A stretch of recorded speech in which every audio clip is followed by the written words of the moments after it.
Assalamualaikum warahmatullahi wabarakatuh. Innal hamdalillah nahmaduhu wa nasta'inuhu wa nastaghfiruh wa na'udzu billahi min shururi anfusina wa sayyiati a'malina. May yahdihillahu fala mudilla lahu wa may yudlil fala hadiya lahu. Asyhadu an la ilaha illallah wahdahu la syarika lahu wa asyhadu anna Muhammadan abduhu wa rasuluh alladzi la rasula wa la nabiyya ba'dahu. Ya ayyuhalladzina amanu taqullaha haqqa tuqatih wa la tamutunna illa wa antum muslimun. Amma ba'd. Bapak dan Ibu kaum muslimin dan kaum muslimat yang dirahmati Allah Subhanahu wa taala.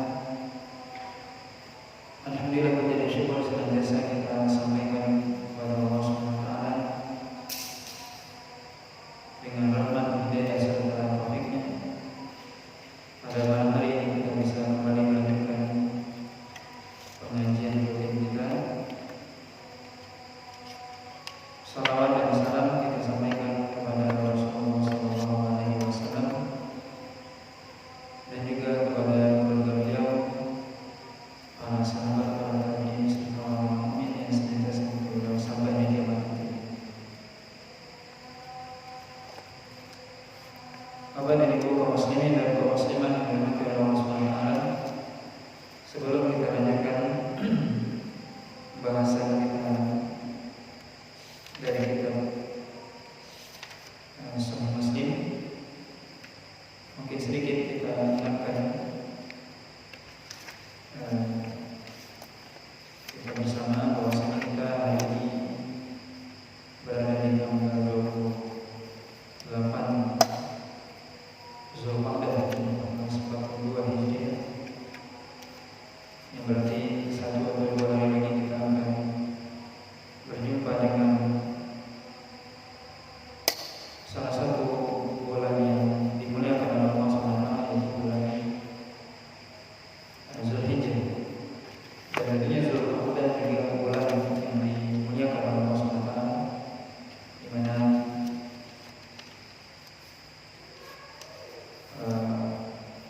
Allah Subhanahu wa taala memuliakan 4 bulan, yaitu Zulqa'dah, Zulhijjah, Muharram, kemudian Rajab. Zulhijjah merupakan salah satu bulan yang mulia, dan hari-hari pertama di bulan Zulhijjah adalah hari-hari yang istimewa, di mana Rasulullah SAW mengatakan dalam hadis yang diriwayatkan oleh Imam Bukhari dari sahabat Abdullah bin Abbas, Rasulullah SAW mengatakan, "Amin ayyami al-amalu as-salih fiha ahabbu ila Allah min ayyamil 'ashr."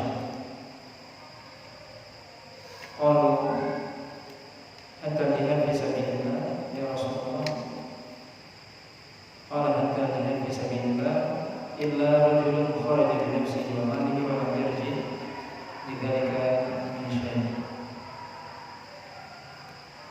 Yaitu Nabi SAW mengatakan, tidak ada satu amalan yang kita lakukan di hari-hari 10 hari pertama di bulan Zulhijjah, kecuali amalan tersebut, amal saleh tersebut dicintai oleh Allah Subhanahu wa taala, lebih dicintai, lebih disukai oleh Allah Subhanahu wa taala, sampai amalan tersebut melebihi jihad di jalan Allah Subhanahu wa taala. Kemudian para sahabat bertanya, amalan itu melebihi jihad, wahai Rasul? Iya. Kecuali kata Rasul satu macam jihad, yaitu seorang yang keluar dari rumahnya dengan hartanya dan dirinya, kemudian dia tidak kembali lagi. Maka ini bisa kita lihat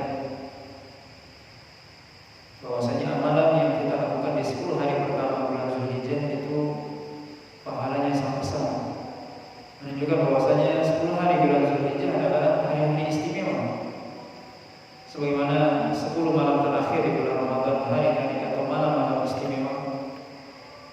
Maka 10 hari pertama di bulan Zulhijjah juga hari-hari yang sangat istimewa, yang tidak boleh kita tinggalkan, tidak boleh kita lewati momennya.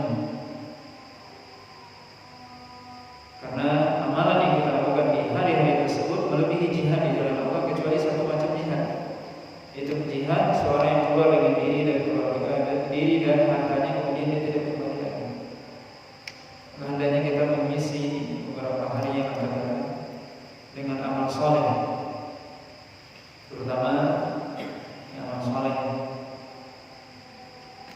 dengan memperbanyak takbir, tahlil, tahmid dan tasbih kepada Allah Subhanahu wa taala, memperbanyak zikir, kemudian juga bersedekah, membaca Al-Quran, termasuk di dalamnya adalah berpuasa. Berpuasa di hari-hari 10 hari pertama di bulan Zulhijjah, atau minimal kita berpuasa di tanggal 9 Zulhijjah yang disebut dengan hari Arafah, di mana Nabi sallallahu alaihi wasallam mengatakan shaum yaum Arafah tasibuhu ay yukaffira as-sanah al-madiyah wal baqiyah. Kata Nabi sallallahu alaihi wasallam, shaum yaum Arafah, puasa di hari Arafah, itu aku berharap akan menghapuskan dosa setahun yang lalu dan setahun yang akan datang. Maka mari kita manfaatkan 10 hari pertama di bulan Zulhijjah yang akan datang. Mumpung kita diberikan oleh Allah Subhanahu wa taala umur yang panjang dan juga kesehatan. Kita tahu bahwasanya mungkin sebagian saudara kita mengalami sakit dan sebagainya, tapi kita yang diberikan oleh kesehatan oleh Allah Subhanahu wa taala dan kesempatan, maka hendaknya menggunakan kesempatan tersebut. 10 hari pertama Zulhijjah kita gunakan, kita isi dengan sebaik-baiknya sehingga benar-benar menjadi tambahan bekal amal kita sebelum kita berjumpa dengan Allah Subhanahu wa taala. Bapak dan Ibu kaum muslimin dan kaum muslimat yang dirahmati oleh Allah Subhanahu wa taala, bahasan kita pada malam hari ini yaitu bab yang ke-52 dari kitab Sahih Muslim, yaitu masih dalam kitab Shalah, bab yang ke-52 yaitu bab as-salatu fi thawbin wahidin wa sifatul lubsihi. Itu as-salat fi thawbin wahid, itu salat dengan menggunakan satu pakaian atau satu kain. Wa sifatul lubsihi, dan sifat memakainya atau cara memakainya. Hadis yang ke-1148 dari kitab Sahih Muslim, atau hadis yang ke-275 dari kitab Shalah. Hadis ini dari Abi Hurairah radhiyallahu ta'ala anhu, anna sa'ilan sa'ala Rasulullah sallallahu alaihi wasallam an as-salat fi thawbil wahid faqala awala likullikum thawban. Dari Abi Hurairah radhiyallahu ta'ala anhu bahwasanya ada seorang yang bertanya kepada Rasulullah sallallahu alaihi wasallam tentang salat menggunakan satu pakaian atau satu kain. Maka orang itu bertanya, apakah sah atau tidak, boleh atau tidak? Maka Rasulullah SAW mengatakan, apakah setiap kalian memiliki dua pakaian? Apakah setiap kalian memiliki dua pakaian? Begitu juga dalam riwayat yang lainnya, juga dari Abi Hurairah radhiyallahu ta'ala anhu, nada rajulun an-nabiy sallallahu alaihi wasallam faqala ayyusalli ahaduna fi thawbin wahid faqala aw kullukum yajidu thawbaini. Dari Abi Hurairah radhiyallahu ta'ala anhu bahwasanya ada seorang yang memanggil atau bertanya kepada Nabi sallallahu alaihi wasallam dan mengatakan bahwasanya apakah salah seorang di antara kita boleh salat dengan satu helai pakaian atau satu kain? Nabi menjawab dengan balik pertanyaan itu, awakullukum yajidu thawbain, apakah setiap kalian itu memiliki dua pakaian? Ya, artinya apa? Dua hadis ini Rasulullah SAW ditanya tentang bolehkah seorang salat dengan satu kain atau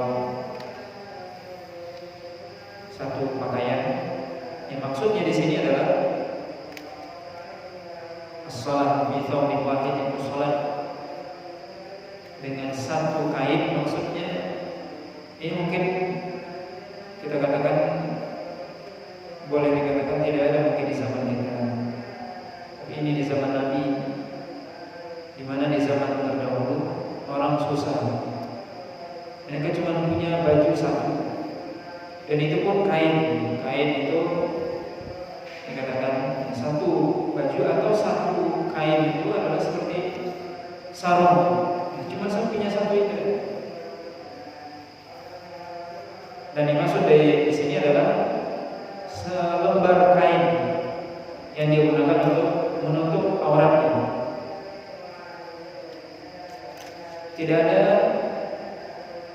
kain yang kedua untuk menutup badannya atau bagian atas dari badannya. Maka ini di zaman Nabi SAW, atau mungkin kondisi seorang dalam keadaan darurat, Nabi mengatakan, di zaman dahulu Nabi mengatakan, ketika ada yang bertanya kepada Nabi, boleh nggak seorang sholat menggunakan satu kain saja, hanya menutup bagian dari auratnya saja? Kata Nabi, justru Nabi bertanya, apakah setiap kalian punya dua pakaian? Itu dua lembar pakaian yang artinya bisa menutupi bagian atas juga. Karena di zaman Nabi ada orang yang dia berpakaian dengan menggunakan selembar kain yang digunakan untuk sebagai sarung. Kemudian ada lagi baju yang untuk menutup bagian atas badan.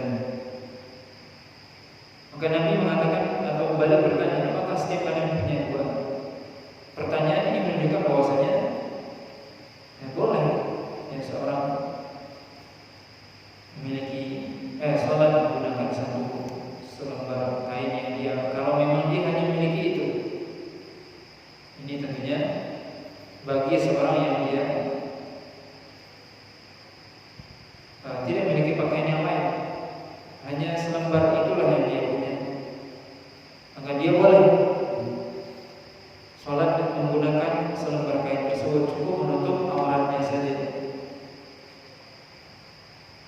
Tapi tentunya bagi orang yang dia sudah memberikan kelapangan rezeki, maka dia hendaknya memakai pakaian yang juga menutupi bagian atas dari badannya. Dan ini disebutkan oleh Imam Nawawi bahwasanya para ulama menjelaskan bahwasanya boleh atau sah seorang sholat dengan menggunakan satu lembar pakaian tadi. Dan para ulama mengatakan lebih sempurna kalau dia memakai dua pakaian, yang mana dua pakaian itu satu menutupi bagian bawah tubuhnya, satu lagi menutupi bagian atas. Dan ini menunjukkan bahwasanya agama itu mudah. Allah Subhanahu wa taala mengatakan, "Ma ja'ala 'alaikum fid-dini min haraj." Allah tidak menjadikan dalam agama ini sesuatu yang sulit. Ketika seorang tidak memiliki kecuali hanya satu pakaian, hanya menutupi bagian bawah atau auratnya saja, maka itu dibolehkan untuk dia sholat. Kemudian juga kita lihat di sini bagaimana sahabat itu bertanya kepada Nabi SAW ketika dia memiliki hanya satu pakaian, dan ditanya bagaimana Rasulullah sholat. Jadi yang dipikirkan sholat. Ini bisa kita lihat di sini. Bagaimana sahabat itu yang dipikirkan adalah ibadah. Saya punya pakaian cuma satu ini, bagaimana saya sholat? Itu pertanyaannya, bukan yang lain. Ini menunjukkan bahwasanya sahabat adalah orang-orang yang lebih mengedepankan atau lebih cenderung kepada akhirat. Yang dipikirkan adalah ibadah. Kalau cuma satu bagaimana? Sangat sholat. Begitu. Kemudian hadis selanjutnya juga dari Abu Hurairah radhiyallahu anhu, anna Rasulullah sallallahu alaihi wasallam qala, la yusalli ahadukum fi thawbin wahid ala atiqihi min syai'un, yaitu salah seorang di antara Anda tidak sholat dengan hanya satu pakaian, sedangkan tidak ada yang menutupi pundaknya dengan sesuatu apapun. Nah, di sini sebutkan ya hadis Abu Hurairah ini yang ketiga, di mana Nabi mengatakan bahwasanya salah seorang di antara Anda tidak sholat dengan satu pakaian saja, sedangkan tidak ada sesuatu yang menutupi pundaknya atau bagian atas dari tubuhnya. Kalau kita perhatikan sholat, maka ini bertentangan dengan hadis sebelumnya. Di sini disebutkan oleh Imam Nawawi rahimahullah taala bahwasanya seorang ini jumhur para ulama mengatakan bahwasanya dapat Malik, Abu Hanifah, Syafi'i, bahwasanya hadis ini menunjukkan ya larangan, di mana larangan di sini menurut jumhur para ulama adalah hukumnya makruh, tidak sampai haram.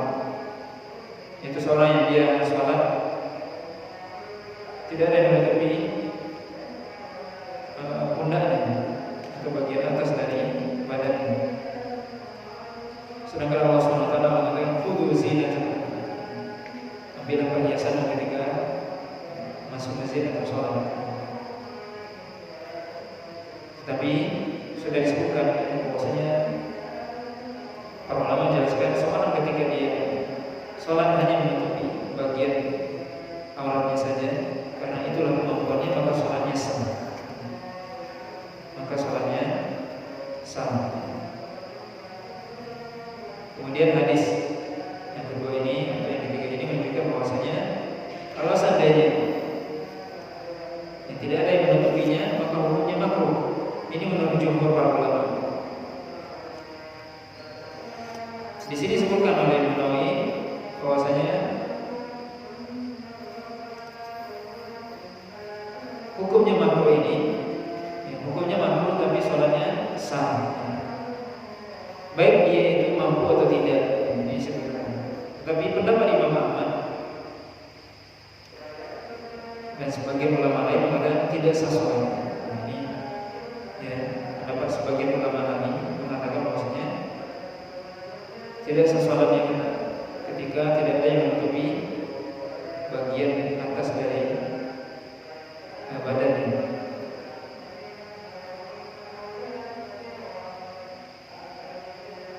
Dan ini tentunya disebutkan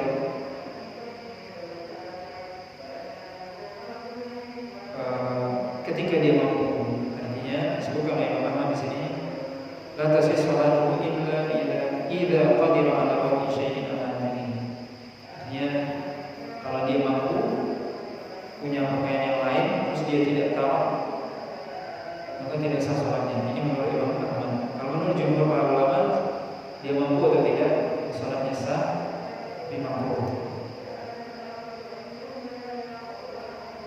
Maka tentunya ya bagi kita alhamdulillah di zaman sekarang kita alhamdulillah diberikan oleh Allah Subhanahu wa taala rezeki, orang yang dia punya banyak buah, tiga dan seterusnya, dan bisa menutupi seluruh tubuhnya.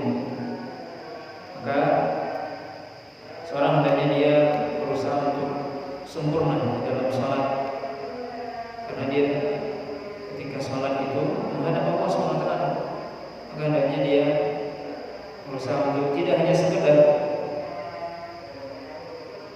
menutup aurat. Ada orang yang dia mampu sebenarnya, tapi ketika sholat dia ala kadarnya saja misalnya, yang penting aurat tertutup. Nah ini salah. Kenapa? Karena Allah SWT menyuruh kita mengatakan ya bani Adam khudhu zinatakum inda kulli masjid. Dalam surah Al-A'raf itu, wahai anak Adam, ambillah perhiasan ketika Anda masuk dalam masjid, ketika sholat ambil perhiasan. Maka pakaian ini salah satu hikmahnya adalah tidak hanya sekedar menutup aurat, tapi juga sebagai perhiasan. Hendaknya kita tentunya menghadap Allah SWT tidak hanya sekedar menutup aurat, tapi juga dengan pakaian yang pantas. Coba kalau kita misalnya berhadapan dengan manusia, kita keluar dari rumah dengan hanya pakaian sarung misalnya, tidak ada memakai baju misalnya, pantas atau tidak? Intinya tidak. Begitu juga kalau kita menghadap Allah SWT, tentunya lebih lagi. Kalau seandainya kita menghadap manusia, kita berpakaian dengan rapi dan sebagainya, tentunya menghadap Allah SWT lebih lagi. Yang kecuali tadi bagi orang yang dia tidak mampu, seperti yang disebutkan dalam hadis yang pertama tadi, ya di zaman awal-awal Islam ya cuma satu orang, banyak yang tidak mampu. Sampai Nabi mengatakan kalian punya 2 baju enggak? Karena memang di zaman itu sulit. Tapi setelah itu Nabi mengatakan tidak sah. Nah, ini menunjukkan ketika Nabi bertanya justru, apakah setiap kalian mempunyai 2 baju? Menunjukkan ini hadis ini adalah di awal-awal Islam ketika orang tidak mampu. Ketika Nabi mengatakan jangan atau tidak salah seorang di antara anda sholat sedangkan tidak ada di atas sesuatu yang menutupinya, tentunya ketika seorang sudah memiliki pakaian yang banyak yang bisa menutupi pundaknya, hendaknya dia tutupi, ya. Tidak hanya sekedar menutup aurat saja. Kemudian hadis selanjutnya yang disebutkan oleh Imam Muslim,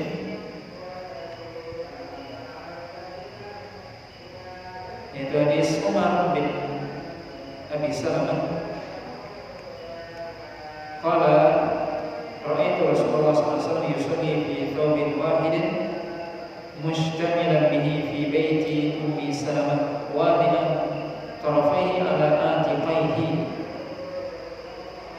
Umar bin Abi Salamah menceritakan bahwasanya beliau mengatakan, aku melihat Rasulullah SAW salat dengan satu pakaian, satu kain mushtamilan. Nanti kita jelaskan maknanya. Bukan nanti. Mushtamilan di fi bait Ummi Salamah, yaitu di rumahnya Ummi Salamah. Wadi'an tarfaihi ala atiqaihi, di mana Nabi meletakkan kedua ujung pakaian tersebut itu di 2 pundaknya. Dalam riwayat yang lain disebutkan qala mutawashshihan wa lam yakul mushtamilan, yaitu mutawashshihan.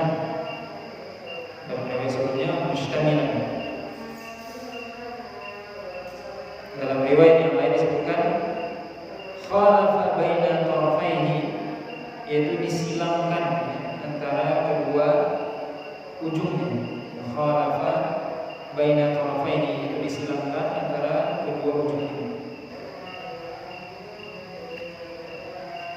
Maka di sini disebutkan oleh Imam Nawawi bahwasanya mustamil, mutawashshih wal mukhalif baina tarafaihi maknaha wahid min huna. Maksudnya seluruh riwayat Abu Salamah di sini dan Umar bin Abi Salamah, baik mustamilan, mutawashshihan atau mukhalif, khalafa baina tarafaihi, itu artinya sama. Apa artinya? Yaitu di mana kain itu ujungnya disilam oleh Nabi sallallahu alaihi wasallam. Ini dikatakan oleh Ibnu Sikin bahwasanya Nabi SAW yang makna tawashshuh itu adalah ujung. Kita bisa perhatikan di sini ya. Memang beda kain kita dengan kainnya ya orang Arab sana ya, di mana kain sarungnya itu seperti kain ihram. Kalau kita kain panjang tidak bertemu, kain panjang, maka ujungnya itu enggak seperti sarung kita, kalau sarung kita ketemu ujungnya sudah dijahit. Kalau orang Arab sana tidak, seperti kain ihram. Begitulah kainnya. Seperti kainnya orang Yaman sekarang.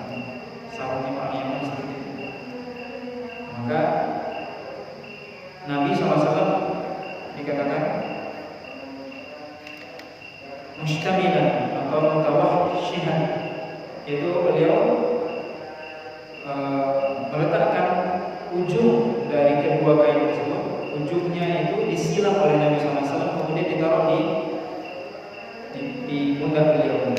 Itu disebutkan oleh Ibnu Sikit di sini. Bagaimana Nabi SAW itu dilihat oleh Umar bin Abi Salamah sholat dengan menggunakan seperti itu, dengan kain seperti itu di rumah Ummi Salamah. Jadi sebutkan di sini di rumah Ummi Salamah, berarti sholatnya sholat sunnah, karena ini sholatnya di rumah.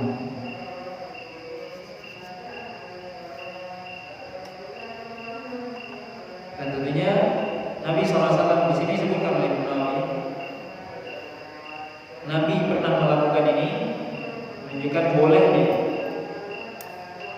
dan juga menunjukkan bahwa mungkin dalam keadaan yang ketika itu dia lagi tidak punya pakaian yang lain, maka Nabi melakukan hal tersebut. Tapi tentunya ketika Allah SWT sudah memberikan kelapangan rezeki, maka ya sholat dengan pakaian yang lebih sempurna. Kemudian riwayat selanjutnya juga disebutkan oleh Muslim di sini.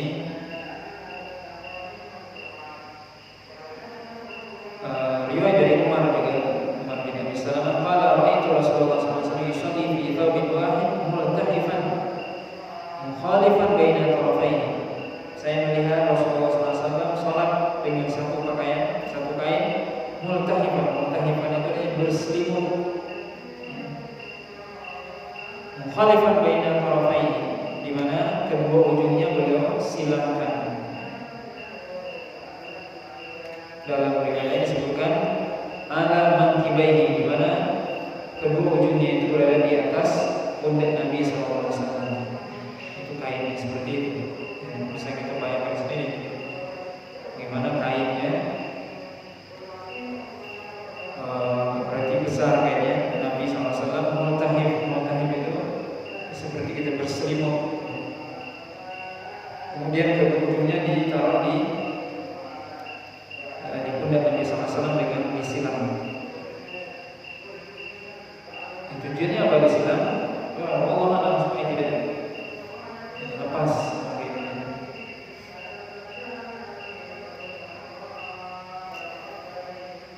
Kemudian juga dalam riwayat yang lain yang banyak disebutkan di sini juga dari hadis dari Jabir, tadi dari Umar bin Abi Salamah, dari Jabir juga Rasulullah SAW yusalli fi thawbin wahid mutawashshihan bihi. Jabir mengatakan, saya melihat Rasulullah SAW sholat dengan satu kain, dan beliau mutawashshihan, itu seperti tadi disebutkan dengan menyilamkan ujungnya. Kemudian riwayat selanjutnya, Jabir sendiri itu melakukan hal tersebut. Dari Abu Zubair al-Makki haddatsahu annahu ra'a Jabir bin Abdullah yusalli fi thawbin wahid mutawashshihan bihi wa indahu thiyabuhu. Qala Jabir innahu ra'a Rasulullah SAW yasna'u dzalika. Bahwasanya Abu Zubair al-Makki menceritakan bahwasanya dia melihat Jabir bin Abdullah salat dengan satu pakaian dengan cara mutawashshihan tadi. Indahu thiyabuhu, sedangkan dia punya pakaian yang lain. Kemudian Jabir mengatakan, saya melihat Rasulullah SAW melakukan hal tersebut. Itulah yang tadi disebutkan oleh Ibnu Nawawi, bahwasanya itu dibolehkan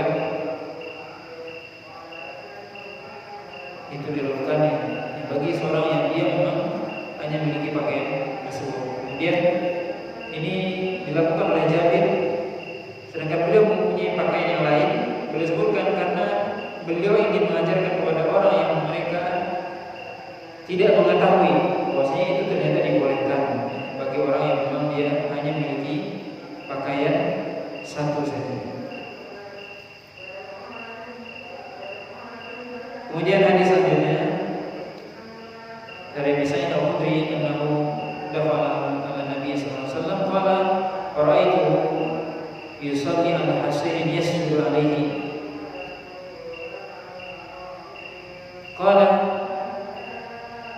wa ra'aituhu yusalli fi thawbin wahidin mutawashshihan bihi.